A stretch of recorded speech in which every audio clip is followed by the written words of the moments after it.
Commander Jake Morrison sat in his chair and stared at the screen in front of him.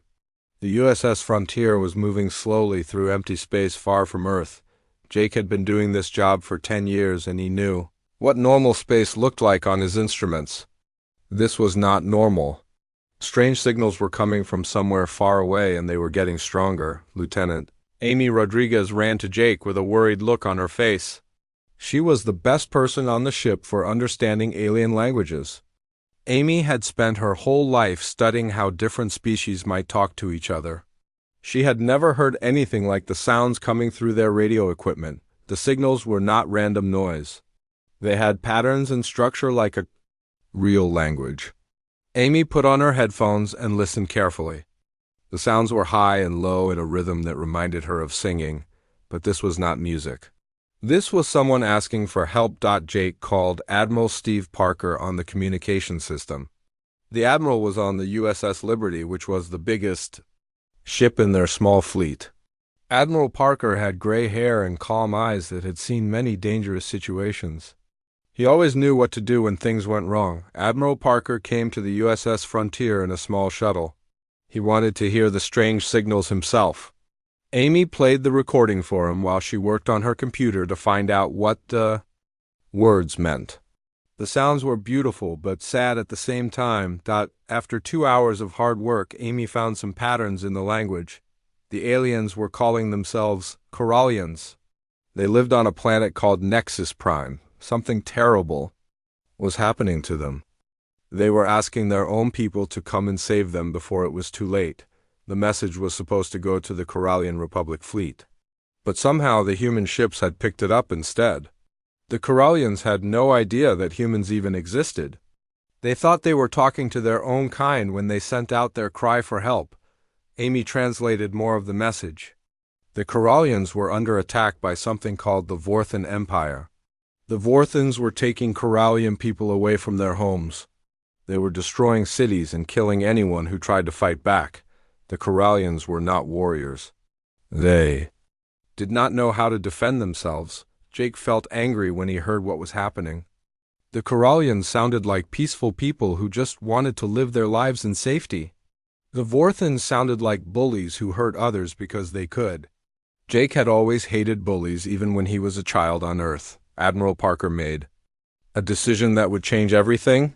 He ordered Captain Lisa Bennett to take the USS Defiant to Nexus Prime. Captain Bennett was brave and smart. She had red hair and green eyes that missed nothing. Her crew trusted her completely because she always brought them home safe. The USS Defiant was the fastest ship in the human fleet. It could travel through space without being seen by other ships. Captain Bennett and her crew would go to Nexus Prime to see what was really happening there. They would not attack anyone, but they would watch and learn. Chief Engineer Mike Sullivan prepared the USS Defiant for the long journey. Mike was a big man with strong hands who could fix anything that broke. He made sure the ship would run perfectly, even if they had to travel for many days without stopping. Navigator Claire Thompson planned the route to Nexus Prime. Claire was young, but she was the best at finding ways through space. She could calculate exactly where they needed to go and how long it would take to get there. Her calculations were always perfect. The USS Defiant left the human fleet and headed toward Nexus Prime. The journey took 3 days. During those 3 days, the crew listened to more Corallian messages. The aliens were becoming more desperate. The Vorthan attacks were getting worse. Fewer Corallians were answering when their leaders tried to contact different cities. Amy continued working on the Corallian language. She learned that the Corallians were very different from humans. They lived in water and on land. They created beautiful art and music. They shared everything they had with each other. They had never fought a war because they could not imagine wanting to hurt anyone. The Vorthans were the opposite of the Corallians. They were strong and mean. They traveled from planet to planet looking for weak people to capture. They sold these people as slaves to anyone who would pay them. They thought that being kind was the same as being stupid. When the USS Defiant reached Nexus Prime, Captain Bennett could not believe what she saw. Huge Vorthan warships were floating in space above the planet. They were shooting powerful weapons at the surface. Fires were burning in places where cities used to be. Smaller Vorthan ships were flying down to the planet to take away anyone who was still alive. Captain Bennett and her crew watched from their hiding place behind one of the planet's moons. They could see everything that was happening, but the Vorthans could not see them. The human ship was too small and too well hidden. Mike Sullivan clenched his fists when he saw Corallian families being separated. Parents were crying as Vorthan soldiers took their children away. The Vorthans were loading the captured Corallians into cargo ships like they were not people at all. Claire Thompson started calculating attack routes even though no one had told her to do it. She was thinking about how human ships could hit the Vorthan fleet where it would hurt the most. Her hands were shaking because she was so angry at what she was seeing. Captain Bennett knew that her orders were just to watch and report back to Admiral Parker, but she also knew that good people were dying while she hid behind the moon. She had to make a choice between following orders and doing what was right. The USS Defiant had not been built for fighting. It was meant for exploring and learning about new places. But Captain Bennett realized that sometimes explorers had to become protectors. Sometimes the wrong people received a message asking for help, and those wrong people were exactly the right ones to answer it. Captain Bennett made the decision that changed everything for 3 different species in the galaxy. She ordered her crew to decloak the USS Defiant and show themselves to both the Corallians and the Vorthans.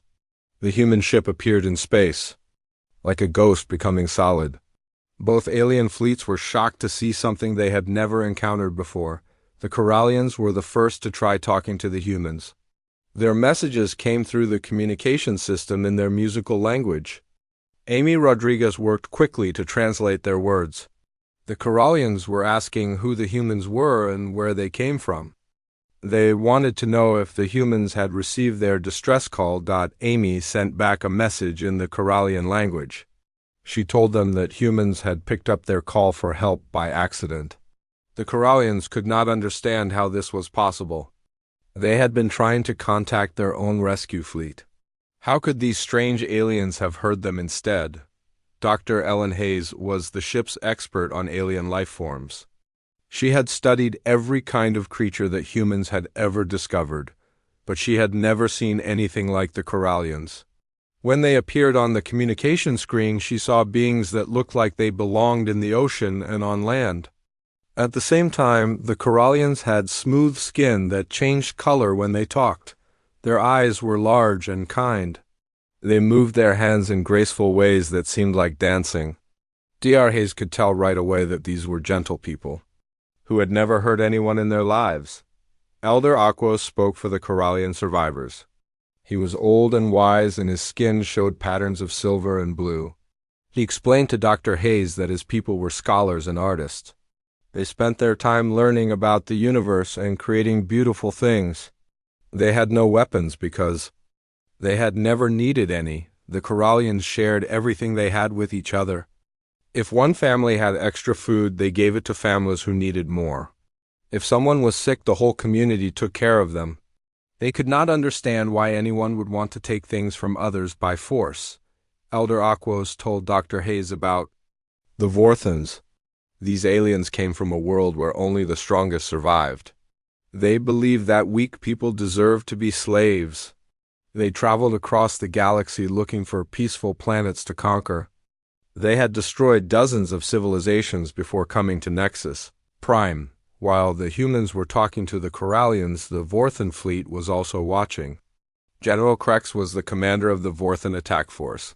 He was a huge alien with thick armor covering his body. His eyes were small and mean, and he had sharp teeth that he showed when he was angry. General Krex sent a message to the human ship. His voice was deep and threatening. He wanted to know what business the humans had in Vorthan territory.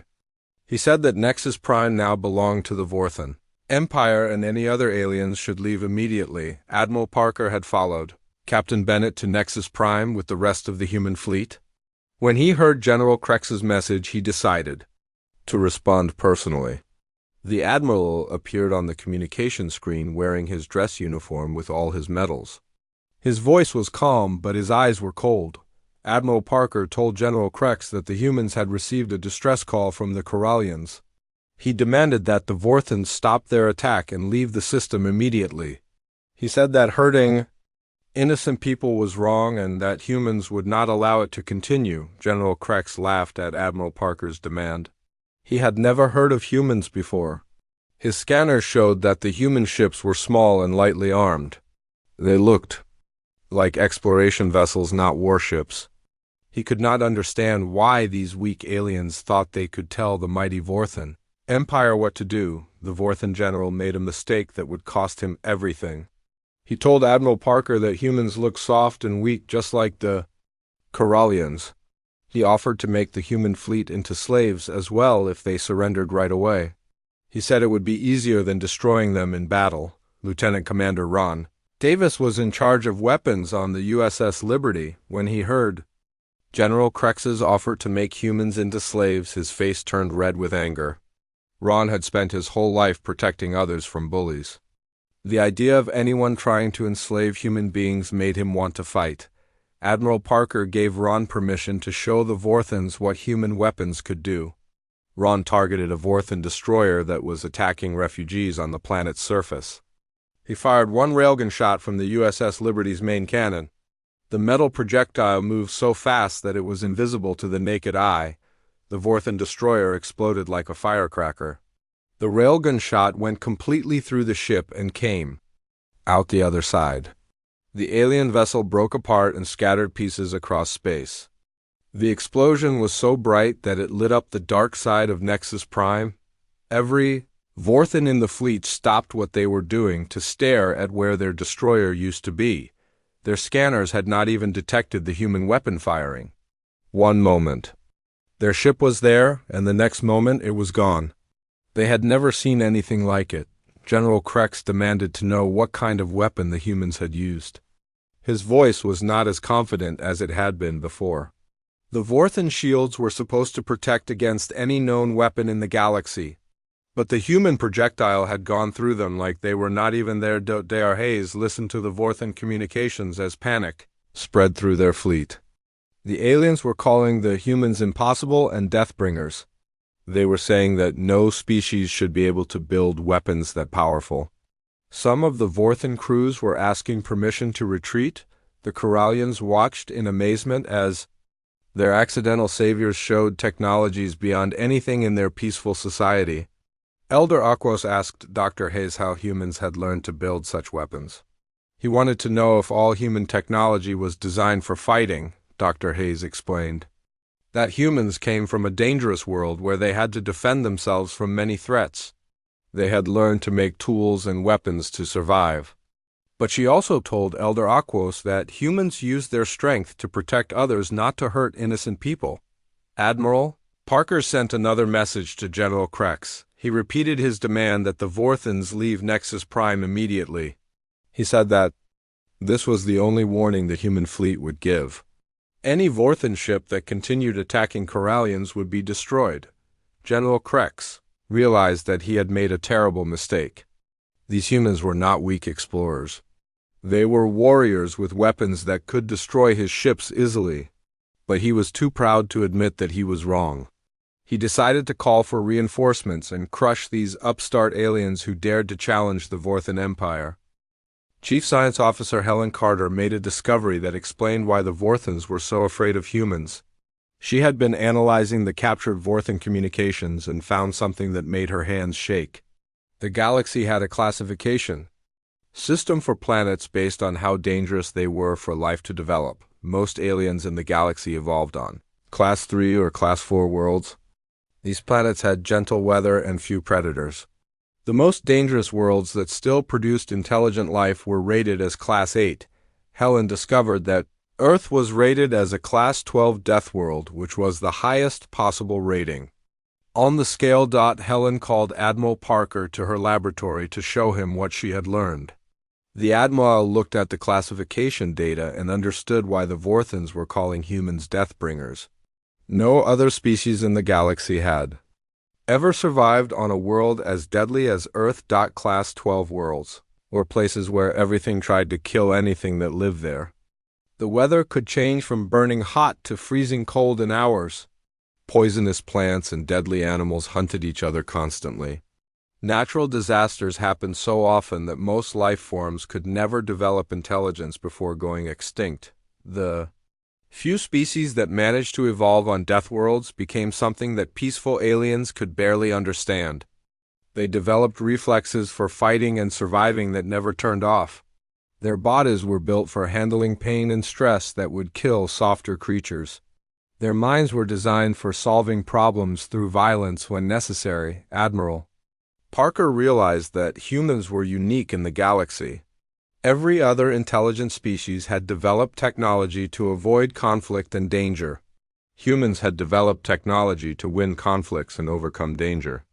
This made them terrifying to aliens, who had never faced real threats in their lives. Captain Bennett decided to lead a boarding party onto a damaged Vorthan cruiser. The ship had been hit by debris from their destroyed destroyer and was floating helplessly in space.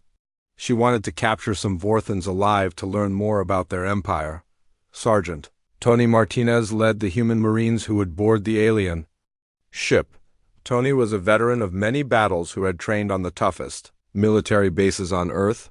He and his men wore powered armor that made them look like mechanical monsters to anyone who had never seen humans before. The boarding party moved through the Vorthan ship with an efficiency that amazed even Captain Bennett. Tony and his Marines had trained for this kind of mission their whole lives. They knew exactly how to clear rooms and secure corridors without making noise or wasting time. The Vorthan soldiers inside the ship had been bred for intimidating weaker species. They were large and strong and covered in natural armor. They carried weapons that could burn through metal walls. But when they saw the human Marines coming toward them, they froze in terror like children. Tony could not understand why the aliens were so afraid. The Vorthans were bigger than humans and had better armor. Their weapons seemed more advanced than human guns. But they acted like they were facing unstoppable monsters instead of ordinary soldiers. The Vorthans had never encountered a species that treated combat as a skill to be mastered. Most aliens fought only when they had no choice and tried to end battles as quickly as possible. Humans trained for war like other species trained for art or science.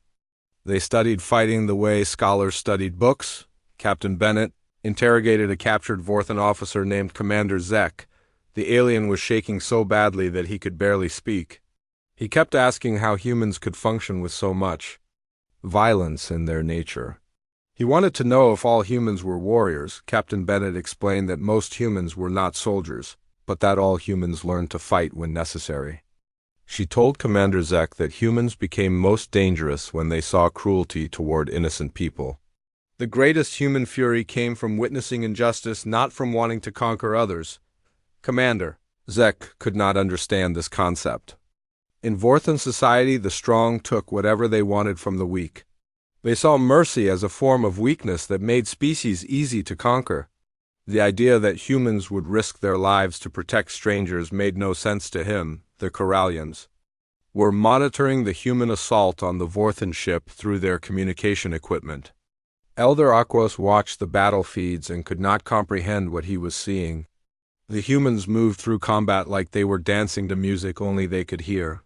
Elder Aquos asked Dr. Hayes how humans could be so violent and so protective at the same time. Dr. Hayes explained that human aggression was not random or cruel.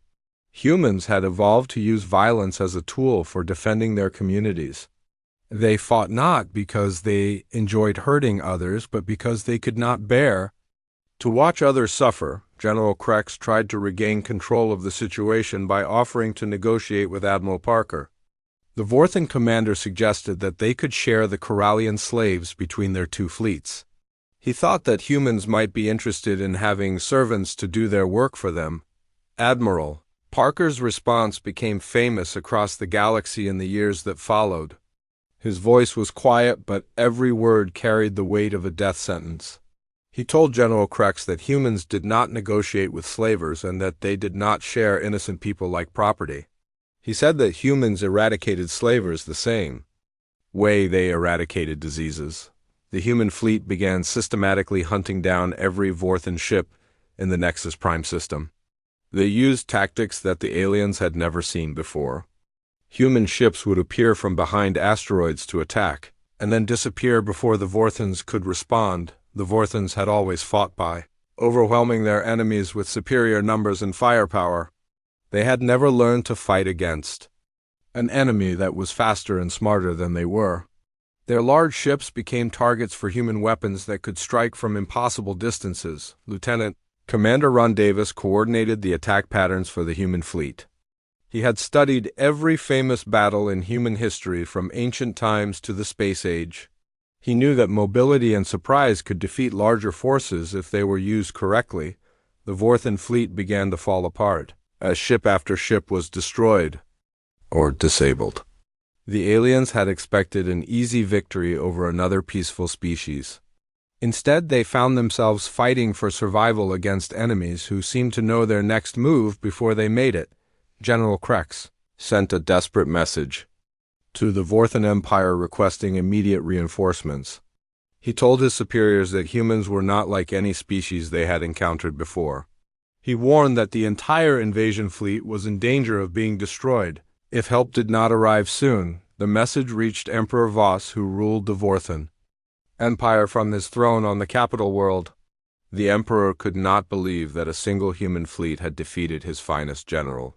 He decided to come to Nexus Prime himself with the most powerful ships in the Empire to crush these upstart aliens personally.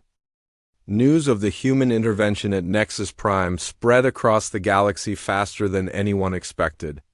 Ambassador Karen Walsh was humanity's representative to the Galactic Council on the neutral station orbiting Centrus Prime. She had been trying to establish peaceful relationships with other species for years, but most aliens considered humans to be a minor civilization. Everything changed when the first reports reached the Galactic Council. Karen found herself surrounded by alien diplomats who wanted to know about Earth's hidden military capabilities. Species that had never responded to her messages before were suddenly very interested in talking to humans. The Zephyrian Trade Federation sent urgent warnings to all their merchant ships. The Zephyrians were peaceful traders who traveled throughout the galaxy buying and selling goods. They had never heard of humans fighting anyone before. Now they were telling their captains to avoid human space until they could figure out how dangerous Earth really was. The Luminar Collective held emergency meetings on their crystal homeworld.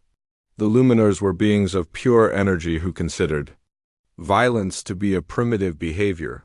They debated whether to formally protest humanity's actions at Nexus Prime. Some Luminars thought the humans had used excessive force against the Vorthons, but other species in the galaxy had different reactions to the news.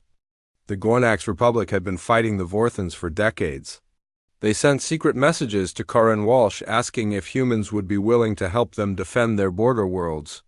The Gornax had lost many colonies to Vorthon slave raids. Captain Bennett worked with the surviving Corallians to set up refugee camps on the parts of Nexus Prime that were still habitable.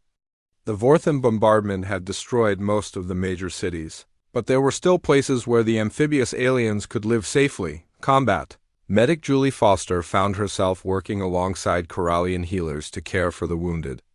Julie had trained in military hospitals where she learned to save lives under impossible conditions. But the Corallian healers had abilities that amazed her. The Corallians could regenerate damaged tissue by touching injured people with their webbed hands. They could sense internal injuries without using any medical equipment. Julie taught them how to treat trauma injuries that their peaceful society had never encountered before. The cultural exchange between humans and Corallians revealed how differently the two species approached problems. When Corallians faced difficulties, they worked together to find solutions that helped everyone. When humans faced difficulties, they analyzed the threat and eliminated it as quickly as possible. Elder Equo spent hours talking with Dr. Hayes about the differences between their peoples. He could not understand how humans could be so gentle with the Corallian refugees while being so ruthless toward the Vorthons. Dr. Hayes explained that humans had learned to separate enemies from innocents. Meanwhile, the Vorthon Empire was mobilizing its most powerful fleets from 3 different sectors. Emperor Voss had ruled the Empire for 50 years and had never encountered a species that could challenge Vorthan supremacy. He decided to bring the fortress ship Dominion to crush the humans personally. The Dominion was the largest warship ever built by the Vorthan Empire. It was the size of a small moon and carried enough firepower to destroy entire planets. Emperor Voss had used it to end rebellions by making examples of worlds that dared to resist Vorthan rule. Intelligence reports reached Admiral Parker through Lieutenant Greg Young's reconnaissance wing. Greg commanded the fastest ships in the human fleet and had been monitoring Vorthan communications throughout their territory. The information he brought back made everyone realize how serious the situation had become. The incoming Vorthan reinforcements outnumbered the human fleet by 50 to 1. They included the most experienced battle groups in the Empire, along with new weapons that had never been tested in combat. Emperor Voss was bringing enough ships to conquer entire solar systems. Admiral Parker called a meeting of all his ship commanders aboard the USS Liberty. The conference room was filled with men and women who had dedicated their lives to exploring the galaxy and making contact with new civilizations. None of them had expected to find themselves preparing for the largest space battle in human history. The Admiral explained the situation honestly. The human fleet could evacuate the Corallian refugees and retreat to Earth before the Vorthan reinforcements arrived. Or they could stay at Nexus Prime and face an enemy that outnumbered them so badly that victory seemed impossible. Captain Bennett was the first to speak. She said that retreating would mean abandoning the Corallians to slavery or death. The Vorthans would not show mercy to aliens who had been helped by humans. Every Corallian who survived would spend the rest of their life in chains. Lieutenant Commander Ron Davis agreed with Captain Bennett. He pointed out that running away would also show the galaxy that humans could be intimidated. Other species would learn that threatening human allies was an effective way to make humans back down from confrontations. Chief Engineer Mike Sullivan raised a practical concern. The human ships were not designed for fighting wars against massive fleets. They were exploration vessels with light weapons and minimal armor. Even with their technological advantages, they might not survive long enough to make a difference. Navigator Claire Thompson had been studying the tactical situation since the first reports arrived.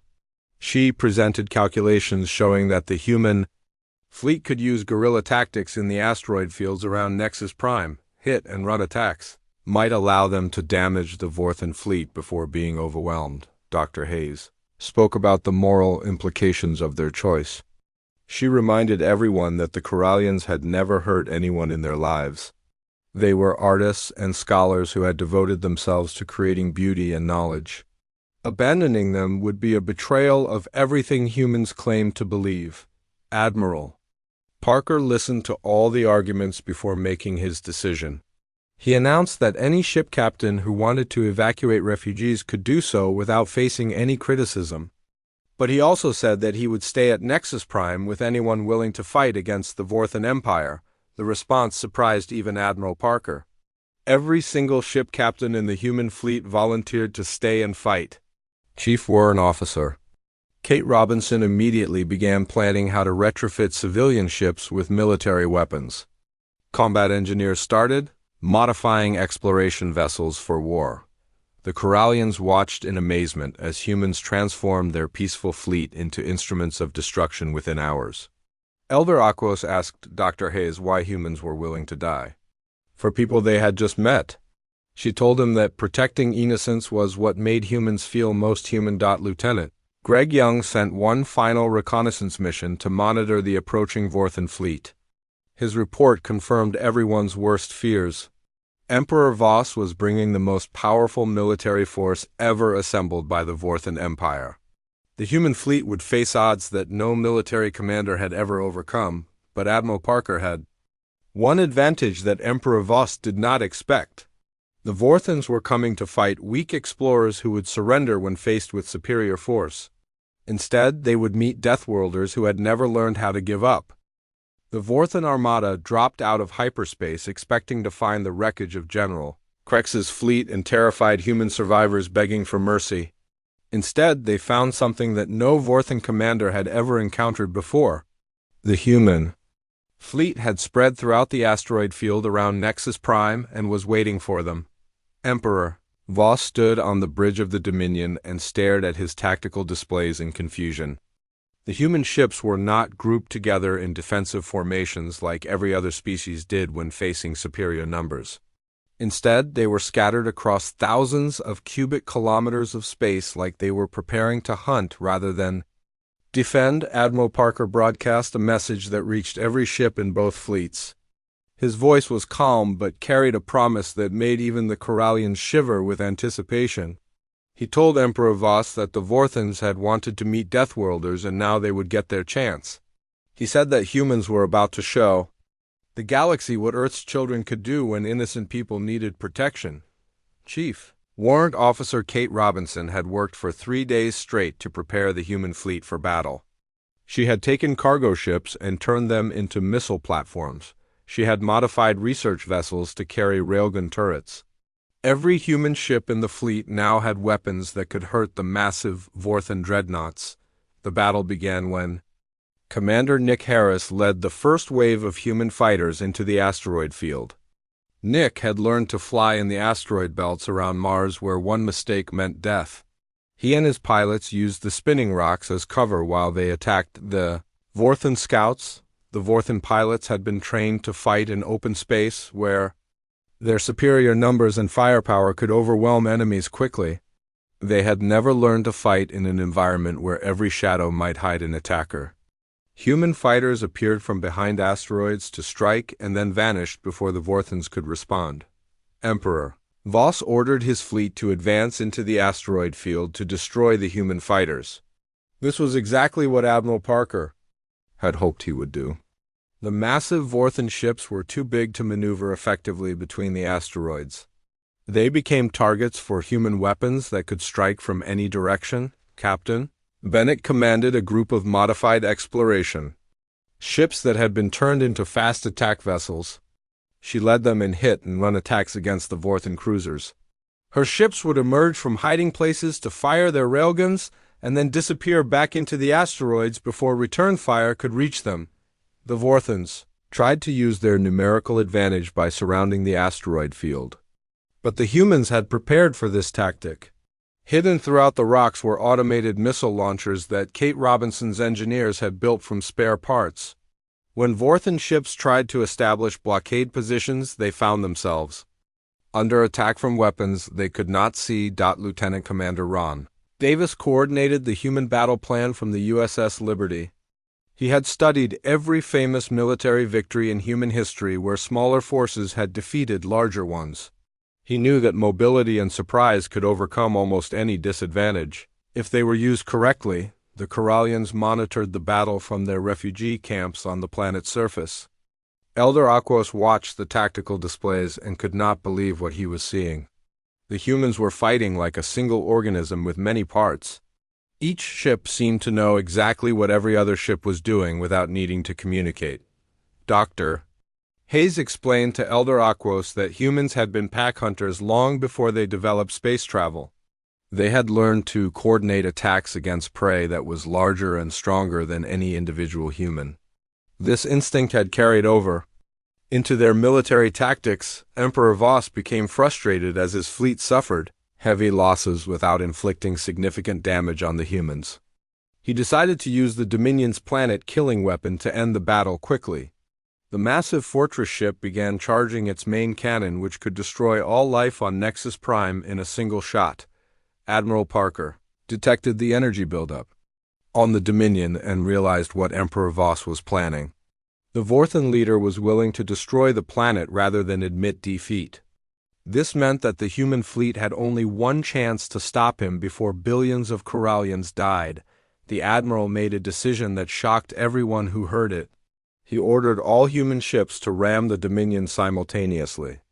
It was a suicide mission with almost no chance of success, but it was the only way to stop the planet-killer weapon from firing. Captain Bennett received the order and felt her heart skip a beat. She looked around the bridge of her ship at the young men and women who had trusted her to bring them home safely. Now, she was asking them to die to save people they had never met before the war started, but not one member of her crew hesitated when she explained the situation.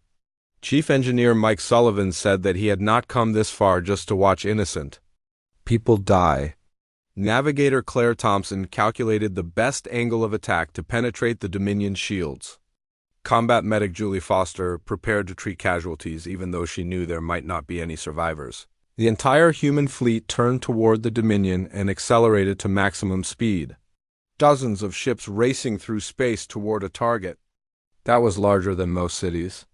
The Vorthons could not believe that any species would sacrifice their entire fleet to save aliens. They barely knew. Emperor Voss ordered every gun on the Dominion to fire at the approaching human ships. The space around the fortress filled with energy beams and explosive shells. Human vessels exploded one after another as they flew into the deadly defensive fire. But the survivors kept coming. The USS Liberty reached the Dominion's hull first. Admiral Parker's flagship punched through the armor plating and disappeared inside the massive ship. Other human vessels followed, creating dozens of holes in the fortress. The planet killer weapon stopped charging as power systems throughout the ship began failing. Captain Bennett led a boarding party into the Dominion through one of the breaches. Her Marines fought their way through corridors filled with Vorthon soldiers toward the fortress's command center. They moved like they were dancing to a rhythm that only Deathworlders could hear. Sergeant Tony Martinez and his men held defensive positions while Captain Bennett's team reached the bridge. They faced overwhelming numbers of enemies, but they had trained their entire lives for moments like this. Every human knew that failure meant the death of everyone they had sworn to protect. Emperor Voss waited on his command throne, surrounded by his personal guards. He had ruled the Vorthon Empire for 50 years and had never been challenged by anyone. When Captain Bennett and her team burst onto the bridge, he finally understood what it meant to face humans in combat. The battle for the Dominion's bridge lasted only minutes, but it felt like hours to everyone involved. When the shooting stopped, Emperor Voss lay dead and the planet killer weapon was permanently disabled. The remaining Vorthon fleet retreated in complete disorder, leaving their fortress behind. Admiral Parker's voice reached every ship and every refugee camp around Nexus Prime. He announced that the battle was over and that the Corallians were safe. But his words also reached far beyond the Nexus system. They were heard by species across the galaxy who were learning about Earth's children for the first time. Elder Aquos delivered a message to the Galactic Council that became part of official records. He said that the Corallians had called for help, and the universe had sent them guardians they never knew they needed. He told the Council that humans fought not for conquest but for justice, and that perhaps this was why they had survived their death world. The Nexus Prime incident became known as humanity's true introduction to galactic politics. The rescued Corallians became Earth's first alien allies, sharing their healing technologies in exchange for human protection. Other peaceful species began sending distress signals toward human space, hoping that the wrong hands would receive them too.